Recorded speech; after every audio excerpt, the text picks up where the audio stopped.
When we think of knights during the medieval times, we think of valiant men who chose to defend their honor in feats of jousting, chivalry, and dragon slaying. But that's not exactly how it was for the actual knights. Jousting wasn't always a part of the culture of being a knight, chivalry was less of how to be a gentleman and more of a list of what not to do, and dragons weren't real, no matter how much we wish they were. Today we're exploring what it was actually like to be a knight during medieval times. Before we get started, be sure to subscribe to the Weird History channel. Oh, and while you're there, leave a comment and let us know what topics you would like to hear about. So gather ye at thy round table, and togethereth we shall commence.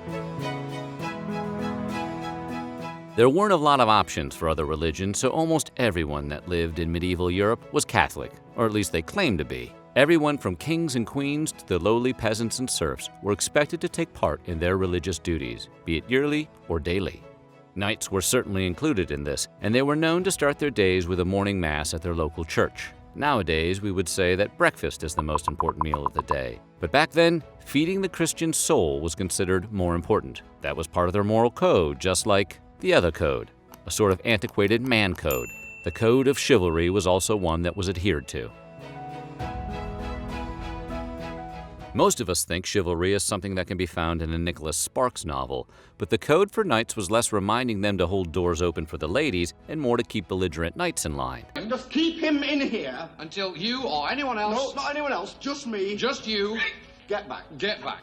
Though there were rules of things to do like live for honor, protect the weak, and respect the virtues of women, there were far more rules of what not to do. Things knights were not allowed to do, as declared by the code of chivalry, included beating up priests, taking someone's cattle or other livestock, hurting women, setting fire to homes, or robbing, kidnapping, killing, or doing any sort of general harm to random innocent people. These are rules that we can all generally agree meet the bare minimum of what would fall under the umbrella of chivalry.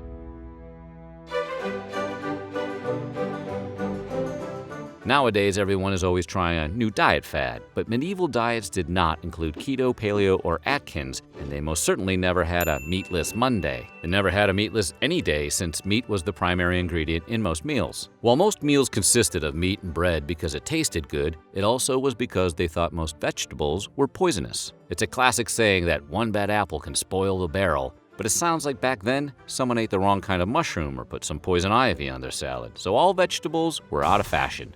"Beware of green salads and raw fruits, for they will make your master sick," was a common saying at the time. Meat wasn't cheap in medieval times, and since there was no Oscar Mayer bologna to eat in a pinch, the lowest on the economic scale ate pork. That'll do, pig. That pig will do. However, since knights held an elevated social status, they had access to higher quality food than the average serf or peasant did. Beef and sheep were often served to knights along with cheese. Since food needed to be kept safe to eat, a lot of it was pickled or had been preserved with salt, which would certainly make someone thirsty, which is why if they didn't have a Kroger handy, you had better believe they didn't have Evian.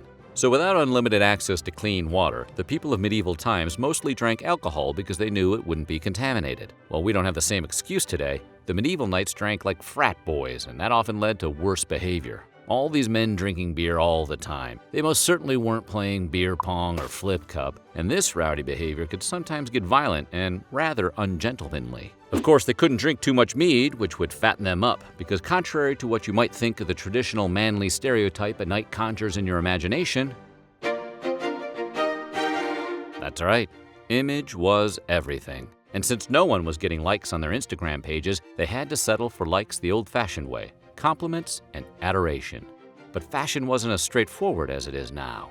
There were laws placing restrictions on what people could wear. Under sumptuary law, ordinary people were forbidden from spending a lot on their fashion. This cap was instituted to stop peasants and serfs from dressing better than noble people, like knights, so that everyone could be identifiable by their outward appearance. So knights had to wear nice clothes to distinguish themselves from the lower class. They did this by wearing more elaborate designs and nicer materials, as well as emphasizing their crotches with large codpieces. Yeah, that's right. With no sports cars to compensate, size mattered back then.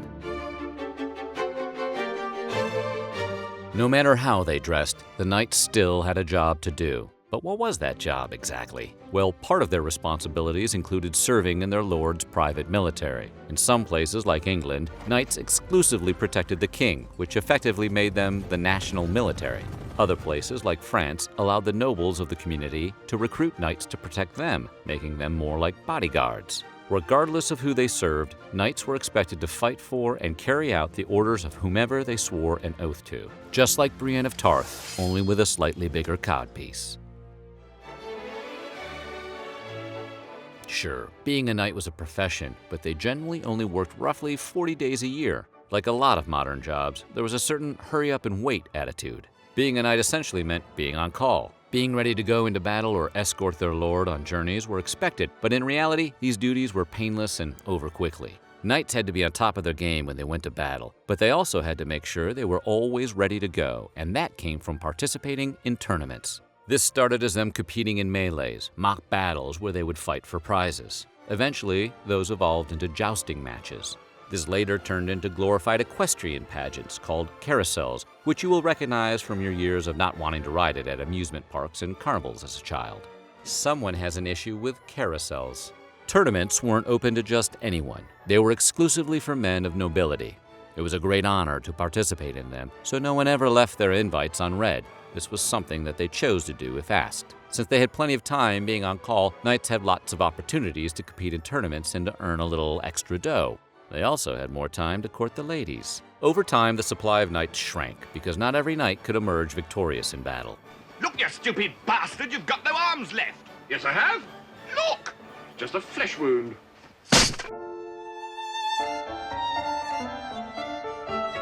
Tony Stark had nothing on medieval knights. With their imposing armor, a knight looked impenetrable. And it was for arrows that were fired in their direction. But the life of a knight in battle wasn't all arrow dodging. For the rest of their duties, the full body armor weighing roughly 60 to 110 pounds was not very practical, because they may as well have been carrying an entire Fran Drescher on their back. This armor slowing down the knights is part of the reason many historians believe that some armies in the 14th and 15th centuries could have won several major battles had they been wearing less bulky protection. They would have been more agile, more energetic, and generally faster than the other armies buried under similarly burdensome armor. Eventually, the lesson was learned, and in the 16th century found the soldiers trading in their stacks of armor for attire that allowed them to be more mobile.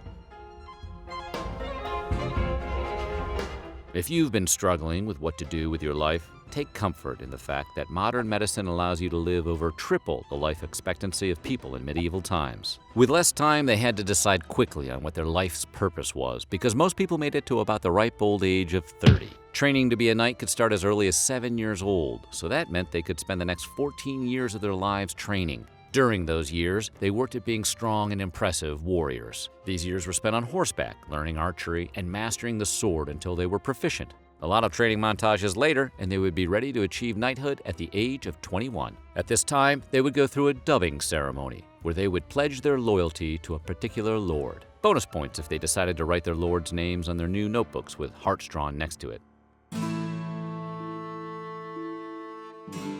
Since this was the age way before Apple TV, the nights were spent communally as knights and noblemen found ways to entertain themselves. Drink. Generally, the after-dinner entertainment came from a minstrel, a servant first employed as a castle or court musician. Some were known as bards, although we don't know if any knights were lucky enough to be regaled by that bard. You know which one. But the knights were often treated to ballads or long poems based on myths or legends. Brave Sir Robin ran away. No! Bravely ran away, away. I didn't! The knights would spend a lot of the nights entertaining each other because knights didn't exactly get a good night's sleep by our standards. Instead, they would sleep in shifts. Some might get to sleep for half the night and then wake up and pray, right? Or if they were really lucky, have sex. But someone had to stay up and keep watch. Most of us these days would prefer to sleep for the whole night, but it appears that their interrupted sleep schedules weren't dangerous for them. Unless this was affecting their 30 years life expectancy, who is to say? The life of a knight wasn't all battles and it wasn't all pageantry, but it was great work at the time if you could commit to it at an early age.